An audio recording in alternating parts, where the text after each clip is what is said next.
Hi, it's Thursday afternoon, 1:00. Welcome to our podcast today as we come to you from our branch based in Rhinefield.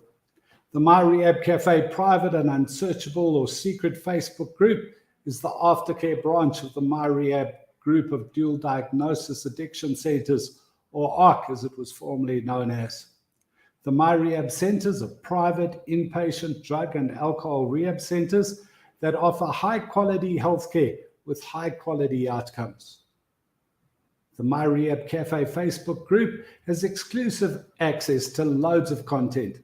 And if you aren't a member of the MyRehab Cafe, you are likely watching this on a public channel, which means that you'll have between 10 and 20 minutes of access to this live broadcast before we switch over exclusively to the private and unsearchable MyRehab Cafe Facebook group.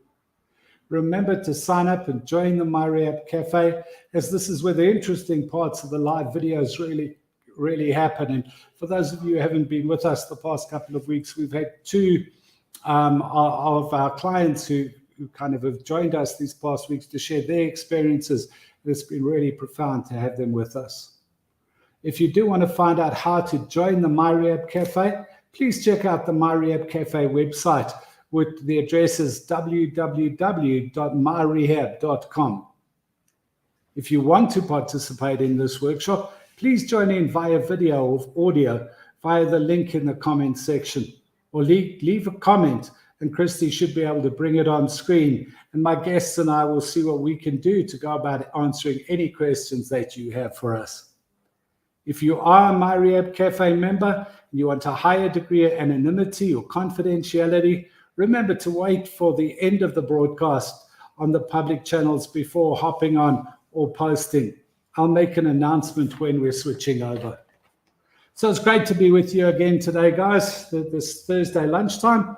And again, as you would have heard during the introduction, we've also got our guests with us again today as we continue to look at the whole issue around family.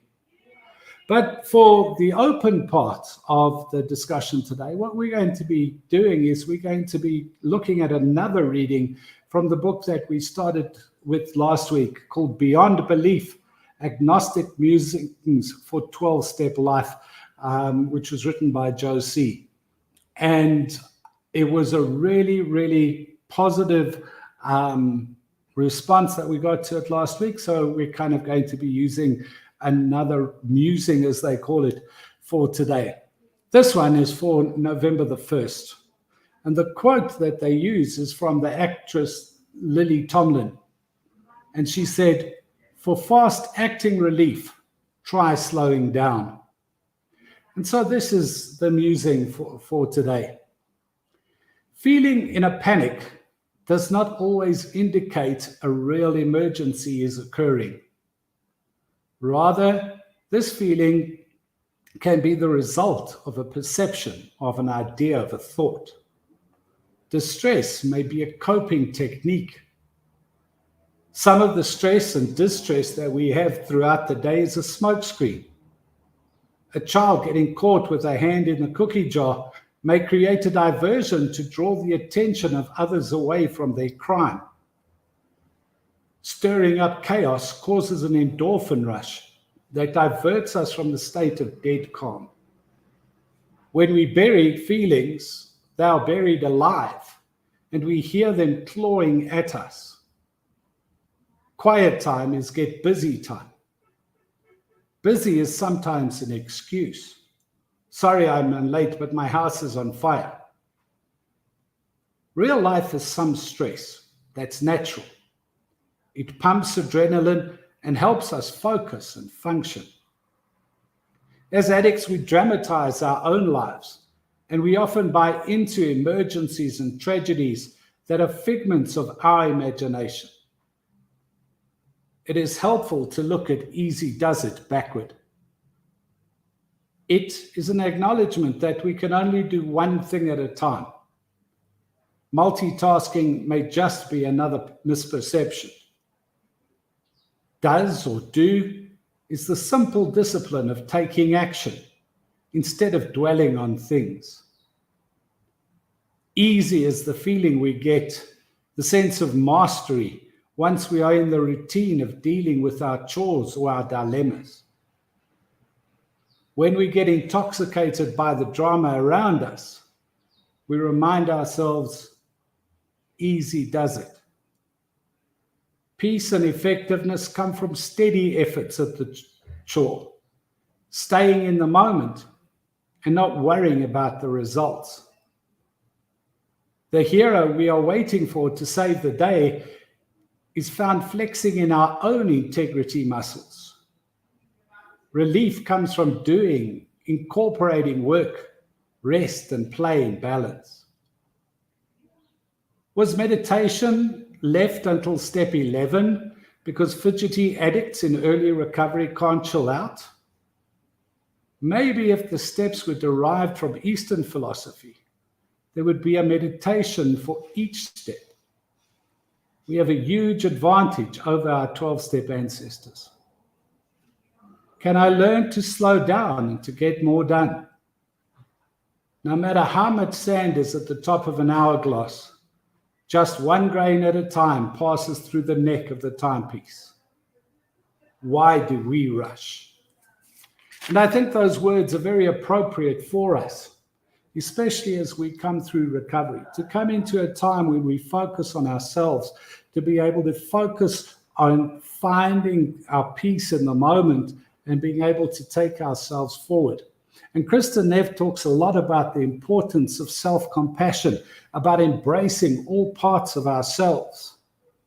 And she begins by talking about the importance of treating ourselves with kindness. Instead of coming at ourselves with harsh self-judgment, instead of being our kind of own worst critic, rather we need to treat ourselves like we would treat our best friend. And part of self-compassion is understanding that we have a common humanity, that it's not about us being perfect, that we can't kind of separate ourselves from others, that we come together as a common humanity with our own flaws, with our own imperfections, but also with our own joys and successes. And the third aspect she talks about with self-compassion is mindfulness, being with whatever is in the present moment, finding this kind of non-judgmental place where we can look at ourselves, accept what is happening, and from there be able to make the changes to take ourselves forward. To believe it is also to help us to motivate ourselves, to be able to support ourselves on our journey to recovery, to embrace everything that's part of us. And as we look to our own mental health and as we look to making these changes, so we are able to move ourselves forward. So, to quote again from Beyond Belief, the book Agnostic Musings for 12-Step Life, easy does it. Focus on yourself, focus on your recovery, and we move through from there. And so that's it for today from the open parts of the program. Those of you who are going to join us, please switch across. And Christy is going to take us into the private Facebook group now. Take care. Thanks, Christy. What's up, guys? MyRehab Helper here.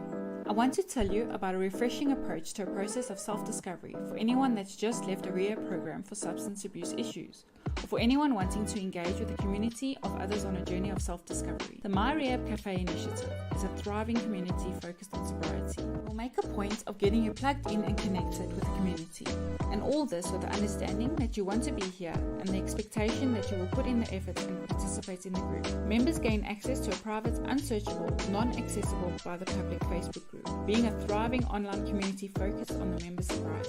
Members gain access to recovery resources like worksheets, online lectures, online Q&A sessions, online discussion forums, online workshops, linking with an accountability partner and the MyRehab podcast. In MyRehab Cafe, you'll get advice and tips from members who have been sober for years, from those who have been where you are, They have a tremendous amount of experience to share, but so do you. Thanks for listening, guys. MyRehab Helper, over and out.